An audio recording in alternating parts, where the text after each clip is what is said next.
Дорогие зрители, большое спасибо вам за поддержку и теплые слова.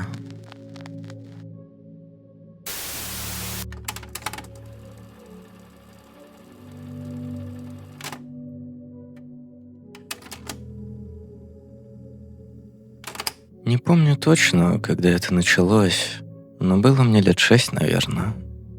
Да, наверное, так. Ведь тогда я только переехал на ПМЖ к бабушке в связи с трагичной кончиной своих родителей в автокатастрофе. Это я узнал уже позже. Поначалу мне говорили, что они уехали в очень долгую командировку.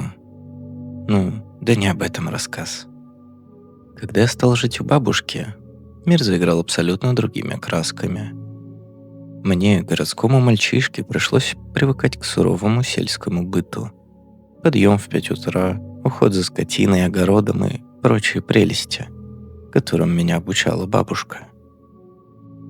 В перерывах от дел я изучал наш двухэтажный дом, который казался мне царством тайн и приключений. После громадных человейников свой уютный большой домишко выглядел необычно и манил своими закутками маленького исследователя, живущего внутри меня. Излазив весь дом, осталась только спальня бабушки. Не знаю, почему она осталась напоследок, но там тоже было много чего интересного. Всякие предметы старины и вещи моего давно покойного деда, который отдал Богу душу еще до моего рождения. Мое детское внимание очень приковывали оленьи рога, повешенные на стену. Бабушка рассказала, что дед любил охоту, а эти рога были его любимым трофеем. Вот, собственно, когда я изучил дом, примерно спустя полгода своего проживания в нем, случилось то, что изменило мою жизнь навсегда. Был обычный летний вечер. Я возвращался с бани, чистый, довольный. Мы попили с бабушкой чай, и мне было велено идти спать. На часах было около 11.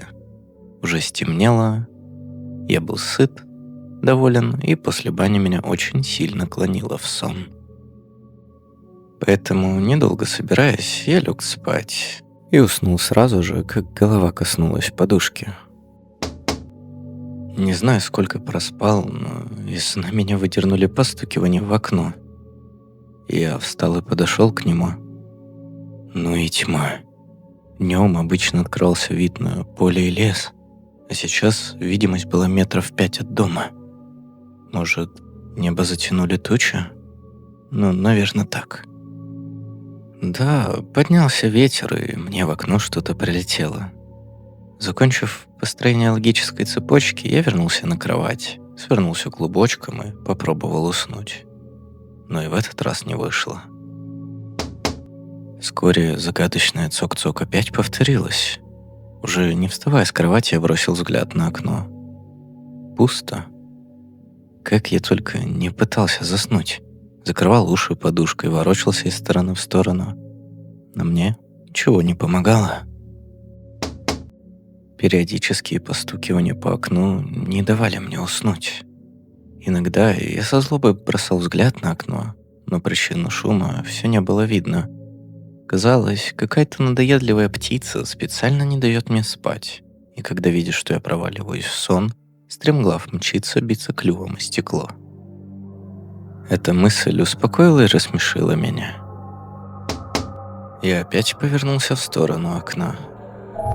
Только на этот раз там стояла самая настоящая тварь. Все, что я смог разглядеть — огромную белую морду с 2 горящими во тьме глазами. Она была похожа на череп лошади, который я недавно увидел в скотомогильной яме.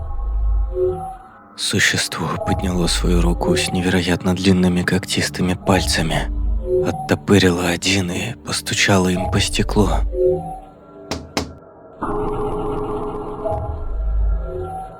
Ничего, кроме огромной пасти и когтистого пальца, не было видно во тьме, но 6-летнему мне хватило этого, чтобы напугаться до полного ступора. Я так и застыл, смотря твари в глаза. Оно лишь периодично постукивало когтем по стеклу.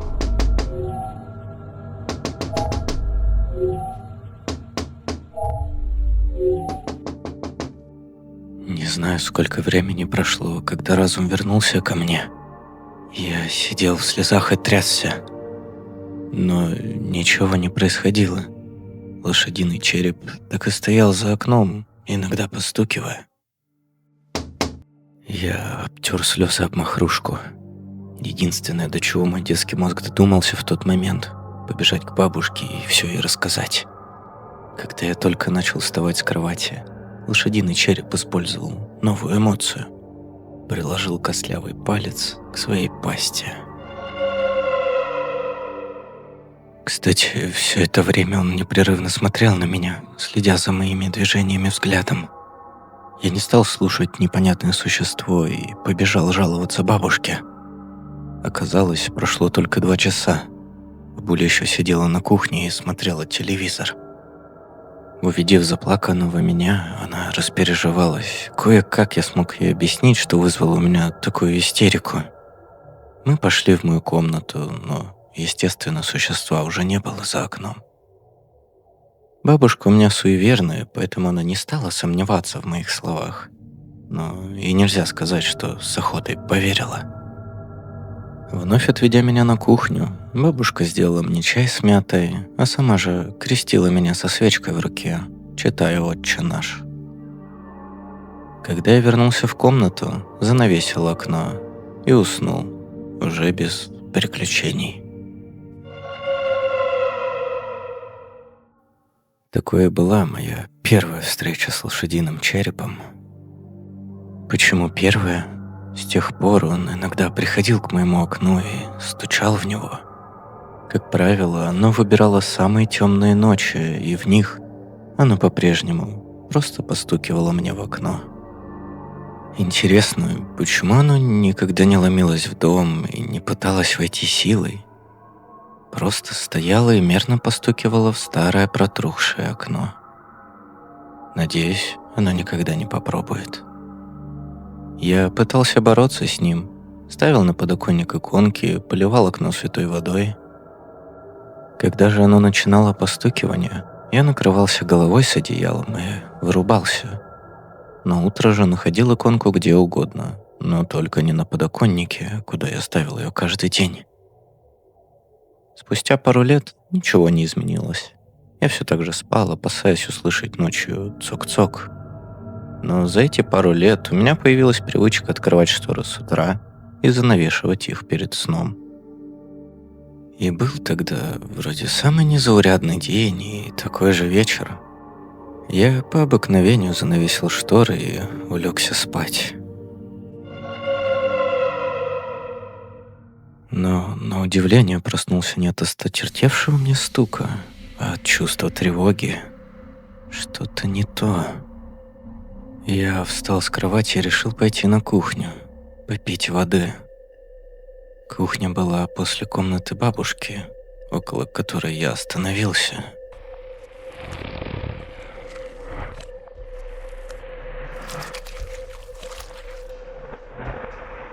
Какие-то странные звуки. Открыв дверь, передо мной открылась ужасная картина. Та самая лошадиная морда склонилась над трупом моей бабушки и пожирала его.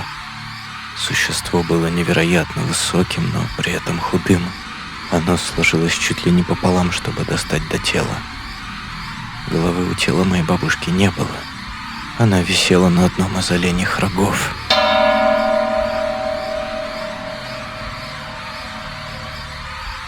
Вдруг существо повернуло свою голову ко мне. Оно оскалилось в хищной улыбке. Одной худющей рукой оно показало на второй свободный оленей рог, а второй на меня. И начало содрогаться, будто смеясь.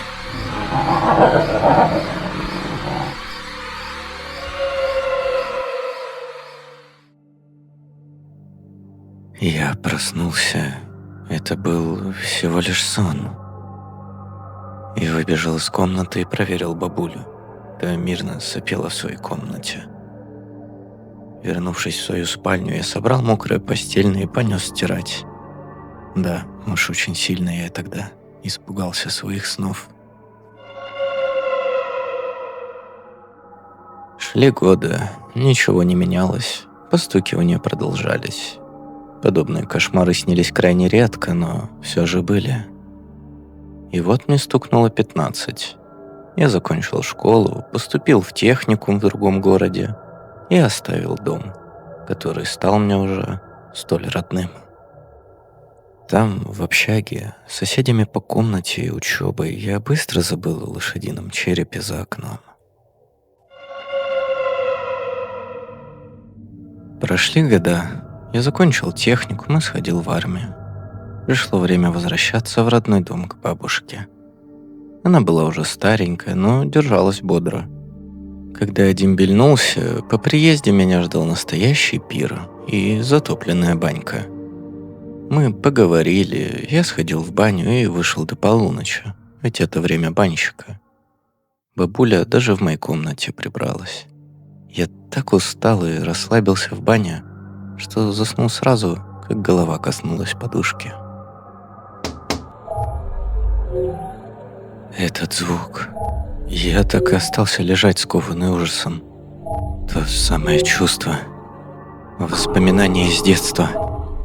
Я же ведь забыл занавесить шторы. Повернувшись, я увидел лошадиный череп, который постукивал когтистым пальцем по стеклу.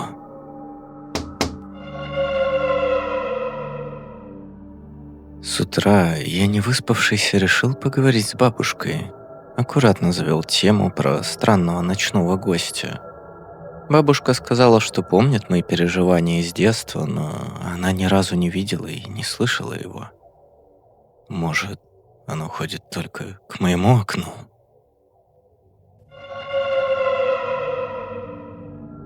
Прошло еще 10 с небольшим лет, мне уже под 30. Бабуля не стала. Она прожила долгую и счастливую жизнь, а я старался помогать ей как мог. Я уже давно живу в городе, женился, и теперь мне надо было решать, что делать с домом. Ну, а вдруг того черепа больше нет? Надо проверить.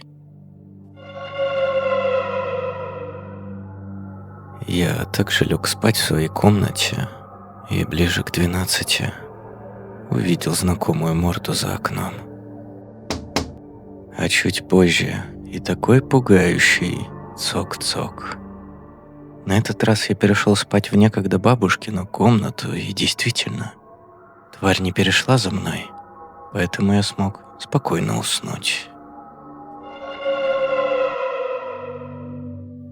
На утро я принял решение продать дом.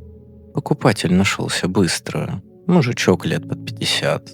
Он как раз искал дачу, хозяйство разводить, да внуков на свежий воздух вывозить. Он был разговорчивым, поэтому из его монолога я узнал, что детскую он планирует сделать как раз в моей комнате. Что ж, мне очень жаль его внуков, подумал я, пересчитывая деньги. Теперь еще один ребенок будет засыпать под повторяющиеся